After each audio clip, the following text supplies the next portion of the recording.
matin, c'est déjà notre dernière chronique de la saison Destination Santé. Bien sûr, avec notre chroniqueuse Chantal Laberge. Comment ça va aujourd'hui? Ça va super bien parce que quand on est en santé, on va bien.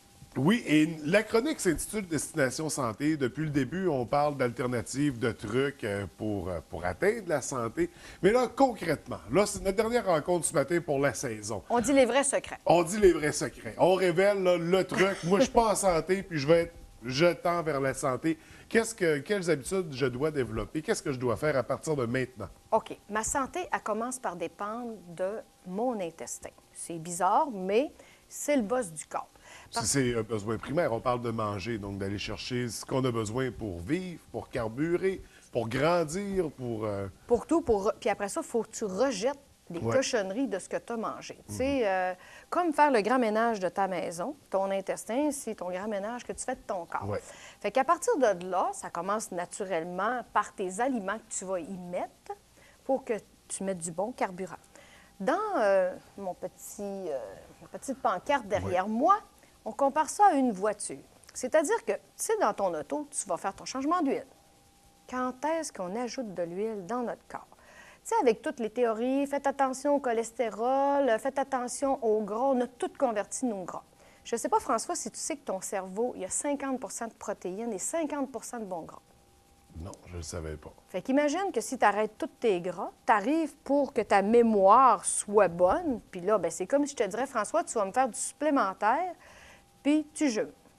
Ça va devenir difficile. Fait que c'est pour ça que c'est super important de t'ajouter des bons gras. Okay. C'est pas le gras qui est pas bon, c'est les types de gras qui vont avoir un impact. Mais le gras, c'est un peu l'huile de la voiture. Là. Oui. C'est ce qui permet le bon fonctionnement de nos organes. C'est ce qui permet aussi de... Lubrification dans ton corps, que ta peau ne soit pas déshydratée, tu as besoin d'eau, mais tu as besoin de bons gras. C'est ça qui va faire la différence. Bien, moi, ça me fait rire parce que souvent, quand je fais l'irrigation aux clients, il y en a qui me crochent le bras puis ils font « Hé, elle est douce, touche! »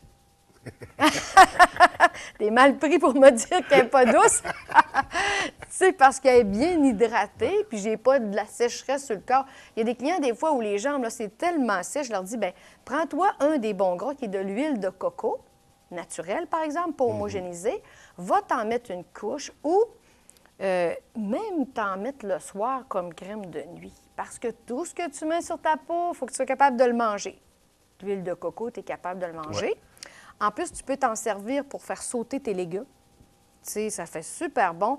Des athlètes qui sont végétariens, souvent, pour être capables d'avoir beaucoup d'endurance, ils vont prendre des bons gras. Tu peux en manger comme ça, à cuillère à soupe, même de ça. Parce que c'était vraiment un mythe. Là. Couper dans le gras, c'est pas vrai. C'est changer le gras pour des bons gras. Mais on en a besoin. Puis on peut prendre des bonnes quantités quand même. Oui, même les bouillons de soupe avec des os de soupe, mais biologique, l'idéal, que nos grands-mères faisaient. On s'est mis à tout dégraisser. Il faut garder une partie quand même, parce que dans la gélatine, c'est tellement de vitamines et minéraux, puis c'est tellement de bons gras, ça va même réparer un intestin qui a de la difficulté. Fait que, tu sais, des fois, il faut se référer, qu'est-ce que les grands-parents faisaient? C'est peut-être pas tout mauvais ce qu'ils faisaient. L'autre source de bons gras, c'est prendre des oméga-3 de qualité. Tu te souviens? Dans d'autres émissions, j'avais montré l'oméga-3 d'Immunotech. Oui.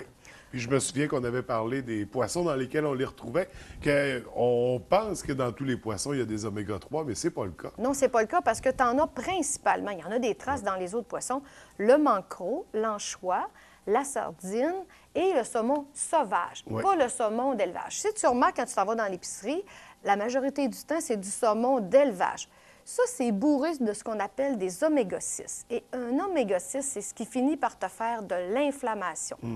Et il y a peut-être même des agents de conservation dedans, des trucs avec quoi le saumon a été nourri au niveau de l'élevage, tous des éléments qui viennent... Douteux parfois. Bien, qui viennent modifier là, le produit qu'on va consommer. En plein ça. Fait que c'est pour ça qu'il faut faire attention à ça. Puis quand tu as de l'inflammation dans ton corps, ça veut dire douleur. La maladie, elle se développe dans l'acidité, dans l'inflammation.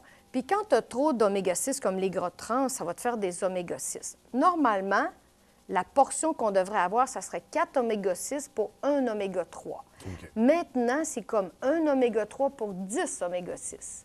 Donc, tu vois-tu l'inflammation à se créer? Fait que si je me prends un supplément d'oméga-3 de qualité, je vais venir me rebalancer et je vais réduire mon inflammation. Celui d'Immunotech, qu'est-ce qu'il y a de différent? C'est qu'ils ont rajouté du curcuma dedans.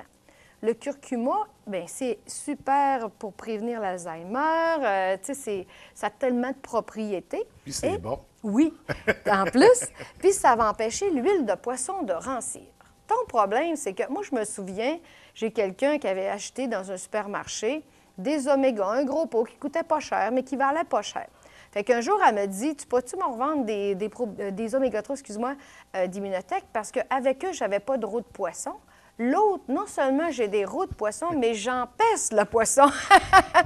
C'est pas le meilleur parfum qui Non, existe. c'est pas, C'est là que ça nous montre que ce qu'on a mis à l'intérieur de notre corps va sortir à l'extérieur par notre peau. C'est pour ça que si tu as des boutons à certaines places dans ton visage, ça va venir me dire quelle place, justement, si c'est ici, ça a donné de la difficulté à mes reins. Ici, le système gynécologique. Ici, tu as le foie. Ça vient dire, oh, à l'intérieur, je viens de montrer que ces organes-là, il y a un petit peu de difficulté. Fait que c'est pour ça que faut faire attention à ce qu'on introduit dans notre corps. Écoute, ça me fait nécessairement penser à l'adolescence quand on parle de boutons, où le corps vit des changements, Hormonal. évolue. C'est normal, toute l'acné à l'adolescence? Non, c'est ou- pas normal. Quand quelqu'un a de l'acné, c'est parce que justement, à l'intérieur, il y a trop de toxines. Puis très souvent, les adolescents continuent de prendre des produits laitiers qui sont pasteurisés, qui sont acides. Alors, moi, je leur dis, coupez-moi ça, vous n'êtes pas des veaux. Puis, ça va aller. N'oublie pas qu'aujourd'hui, tous les produits laitiers, les vaches, ils ont beaucoup d'hormones. Donc, si je mange des animaux avec des hormones, des antibiotiques, On nécessairement. mange les hormones et les antibiotiques. En plein ça. Fait que la même chose pour le produit laitier. Donc, ton corps, il est fait d'eau. C'est pas du lait, c'est pas du café, c'est pas de la liqueur qu'il faut que tu introduises.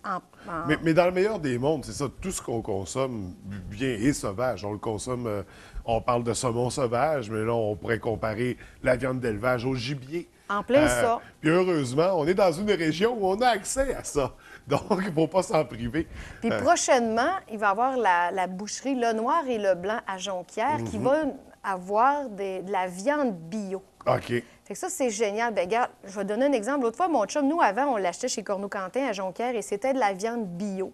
Puis mon chum, il mange très peu de viande. Puis à un moment donné, il me dit, moi, Chantal, je sais pas, tu sais, nous, à Jonquière, c'est fermé. Il dit, je sais pas comment ça se fait, mais il dit, la viande, elle goûte tellement mauvais depuis que Corneau-Quentin est fermé.